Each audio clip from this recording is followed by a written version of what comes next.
नमस्कार, एक बार फिर से आपका स्वागत है बिटवीन द लाइन्स पर। आज की जो हम वीडियो देखने वाले हैं वो इस चैनल की फेवरेट कैटेगरी की वीडियो है, जे साई दीपक की video.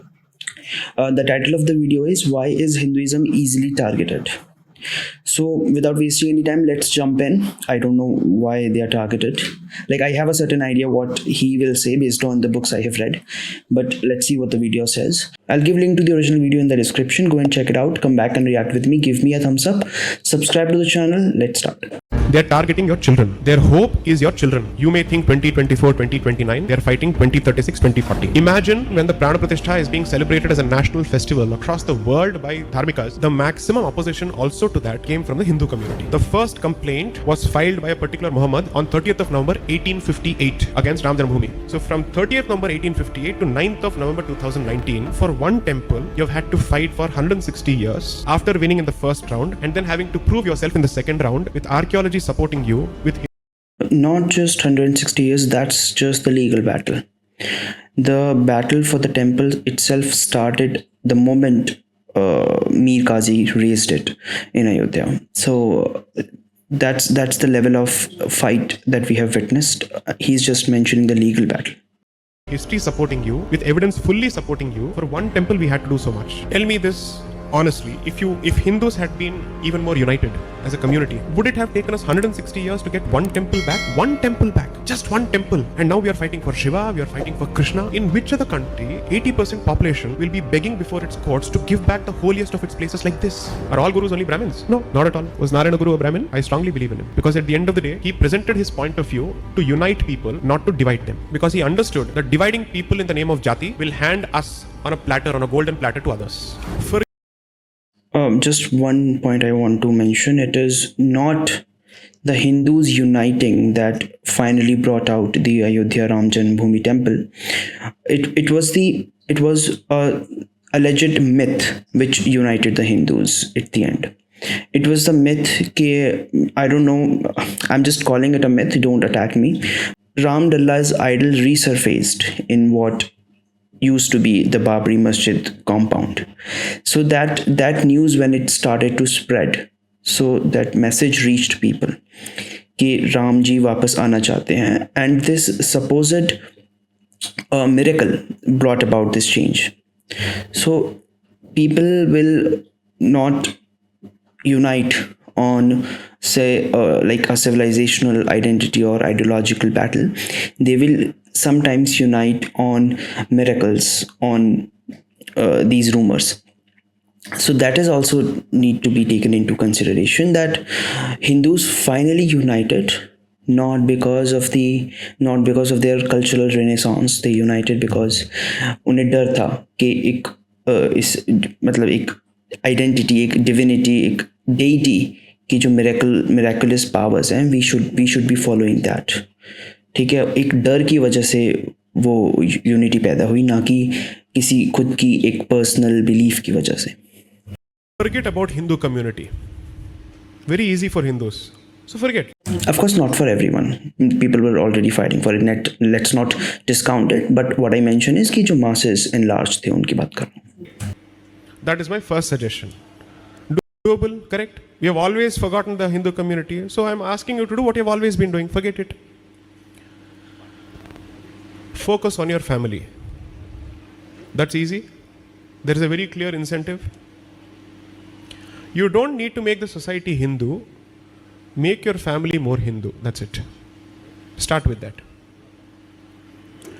Because they are targeting your children. Their hope is your children. You may think 2024, 2029. They are fighting 2036, 2040. They are preparing for that. Because the children of today will be the voters of tomorrow. Imagine at a time when the Prana Pratishtha is being celebrated as a national festival across the world by dharmikas, the maximum opposition also to that came from the Hindu community. People who did not know history, people who did not know what is the meaning of fighting for 496 years, people who did not understand how much of an effort it takes to fight a legal battle for 160 years. The first complaint was filed by a particular Muhammad on 30th of November 1858 against Ram Janmabhoomi. So from 1858 to 9th of November 2019. Ramanavami, 9th of November. It was not Ramanavami, but I believe that it was delivered on 9th of November for a reason. So from 30th November 1858 to 9th of November 2019, for one temple, you have had to fight for 160 years. After winning in the first round, जितना जितना बड़ा freedom का movement चला था उतना ही almost उतना ही इसका भी चल गया, और may be more than that. and then having to prove yourself in the second round with archaeology supporting you, with history supporting you, with evidence fully supporting you. Amit Shah is sitting in the audience. For one temple, we had to do so much. Tell me this honestly, if Hindus had been even more united as a community, would it have taken us 160 years to get one temple back? One temple back. Just one temple. Temple dedicated to Maryada Purushottam Ram. One temple. And now we are fighting for Shiva, we are fighting for Krishna. In which other country 80% population will be begging before its courts to give back the holiest of its places like this? So you're fighting the courts, you're fighting outsiders, and you're fighting insiders also, your own children. So perhaps what I'm trying to tell you is, political victories have a tendency to close your eyes to problems inside, because you're constantly thinking, oh, we won, ho gaya, job is done. I am trying to tell you, please don't be myopic, don't be short-sighted. This battle has to continue. It's not a sprint, it's a marathon. Continue at least for another 2 generations, and the definition of a generation typically is 20 to 25 years. This generation is the battleground generation, because if this generation decides we want a Sanatana Rashtra back with equal treatment for everyone, with respect for everyone, but nobody should have the right to take away our Sanatana identity under any circumstances. If this generation decides that, then there will be a next generation. The existence of the next generation, please don't take it for granted. This is the battleground generation. No person, according to me, shows up in public life on their own. As a civilization and as a land that believes in munis and rishis and their prayers, such as Sri Malliyur Shankaran, I genuinely believe that it is the prayers of so many generations finally saying, how much more blood do we have to spill before we find our Kshatra and Shakti back? It has started happening. I will never say this is about a particular individual. No. Because when you think about an individual, you forget the community. A while ago, I reacted to a video where Kushal was discussing J Sai Deepak's book, India That Is Bharat, and his analogy about this community versus the individual. तो कुशल ये कह रहा था कि J Sai Deepak tends to put community over the individual, which is something he doesn't agree with. क्योंकि waste में already इसके ऊपर काफ़ी एक्सपेरिमेंट्स हो चुके हैं कि किस टाइप की सिविलाइजेशन, किस टाइप की सोसाइटी है हम चाहते हैं, should it, whether it should be community centric or whether it should be individual centric, and they have reached the conclusion after various failed and successful experiments that the society should be individual centric. So that was his argument, and I kind of agree with it. Society should be individual centric. So here J Sai Deepak is saying that when we think about individuals, we tend to forget about the society. So I wonder whether we are moving in that direction where J Sai Deepak will say that society is more important than individual. Let's find out. Always think about the community.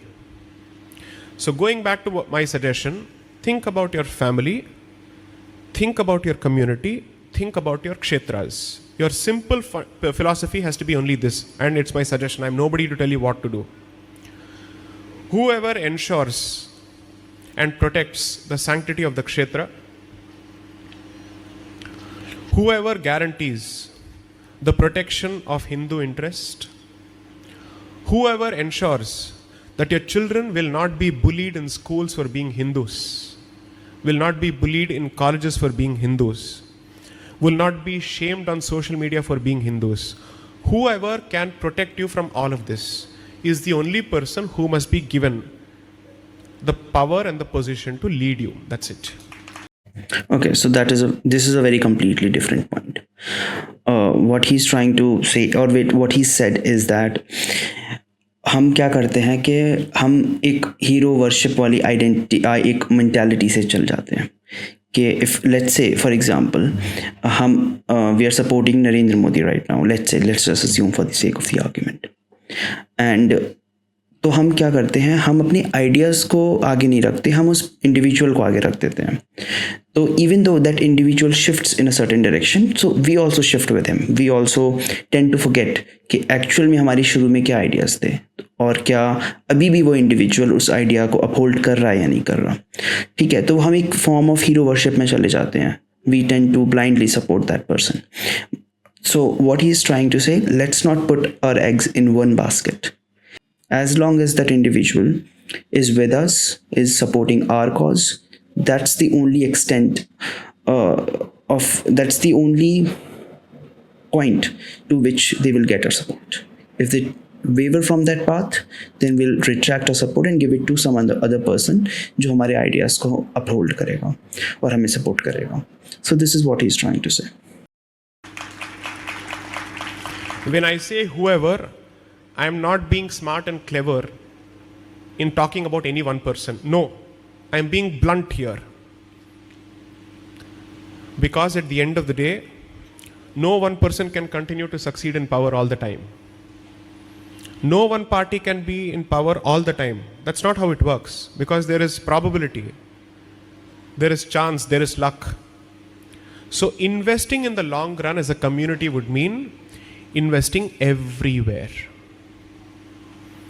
Meaning that you will say, if you do this for me, I will vote, period. I am not again on political interest. I am on using political interest to protect Hindu interest. There is a difference. 3. Well, it originates from that Hindu interest, right? And then it manifests itself into a political interest. Because without any power, you cannot make any changes. Without the actual representation, actual political representation, no change can come. So that should be very clear. The direction of the movement of interest should be very clear. It originates from Hindu interests, and then it manifests itself into a political interest. As Hindus, we may have a lot of difference of opinion within ourselves. It can be jati based, it can be whatever, language based, or whatever it may be. Learn to resolve your differences away from the media. Because when the media sees your differences, others will take advantage of it. It is not as if other communities don't have difference of opinion internally, but they are smart enough to never fight in public. That's all. You know how they resolve their differences? They use their places of prayer and their so-called gurus to resolve differences between communities. Our problem is that we have rejected their authority fully. Because Brahmin oppressor, no, we can't listen to the fellow at all. Are all gurus only Brahmins? No, not at all. Was Narayana Guru a Brahmin? I strongly believe in him. Because at the end of the day, he presented his point of view to unite people not to divide them. Because he understood that dividing people in the name of jati will hand us on a platter, on a golden platter to others.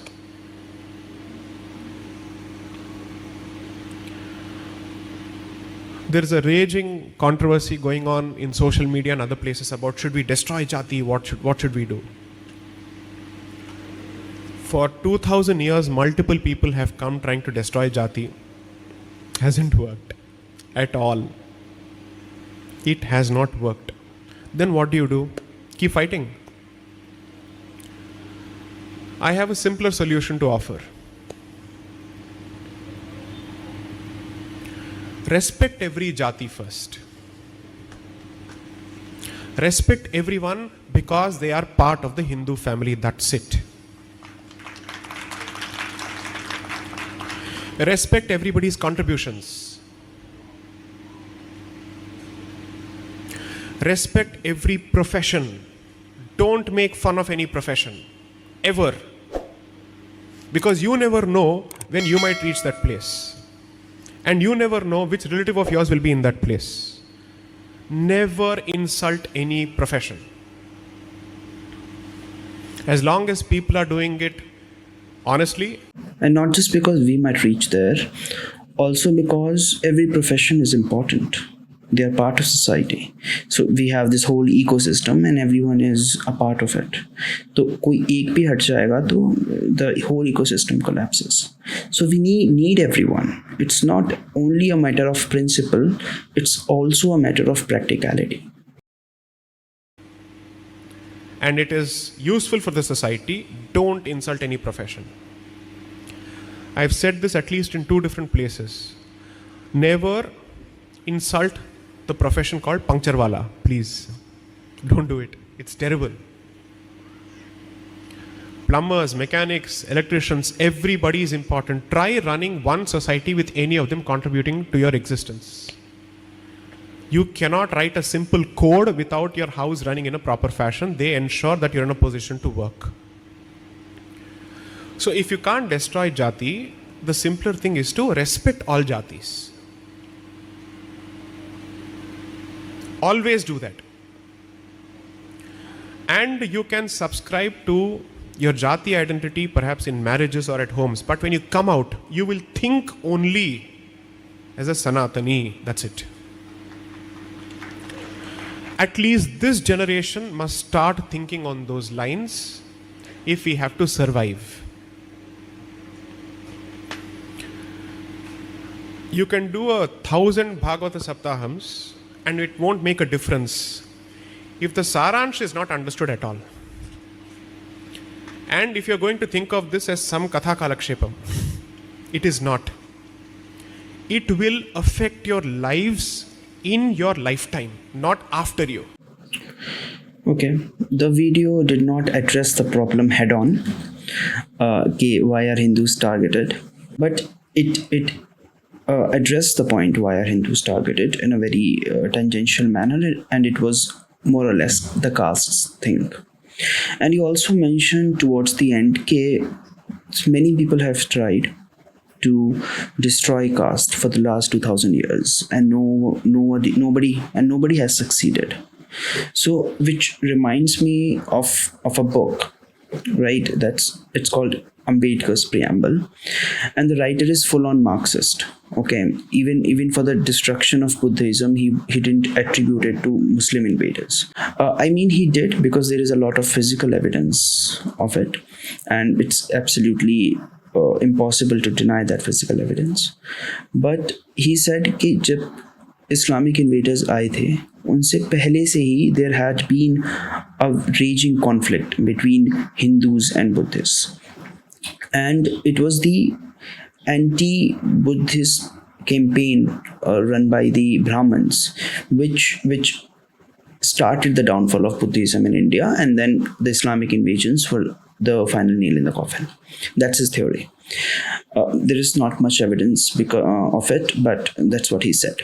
So Apart from that, he also came up with the theory. I mean, it's not his theory, but it's the general consensus of the Marxist ideology in terms of Indian context, is that it's very hard to destroy caste because it is a graded inequality. It is not like the class wars before the French Revolution in France, and neither it is like the race war in America. The graded inequality is that somebody has someone else to oppress. So Brahmin men have Brahmin women and all the other castes to oppress. Brahmin women have the Kshatriya men and women and all the other castes below them to oppress, and so on and so forth. And at the bottom of this chain comes the Dalit women. Now they don't have anyone to oppress, but why they have not risen up in revolution like the French Revolution is because they are too weak to rise. So this is how the inequality is maintained. Nobody is thinking of rising up because they have someone to oppress. So why bother, right? अगर कोई और हमें oppress कर रहा है तो हम किसी और को ऑप्रेस करेंगे और इस तरह से साइकिल चलता रहेगा. और जो बॉटम ऑफ द लैडर है, they are too weak to rise up. So that is their theory of not being able to solve the caste problem. But that is a very armchair view. Those who do not actually understand the caste identity in India, they tend to come up with these theories. They think of only the negative side of caste, right? They do not think that the form of community it has manifested itself into it could be a contributing factor. Because if you go to the other caste people in India, like let's remove the Brahmins and the Kshatriyas because they are the oppressors. Of course they want the caste system.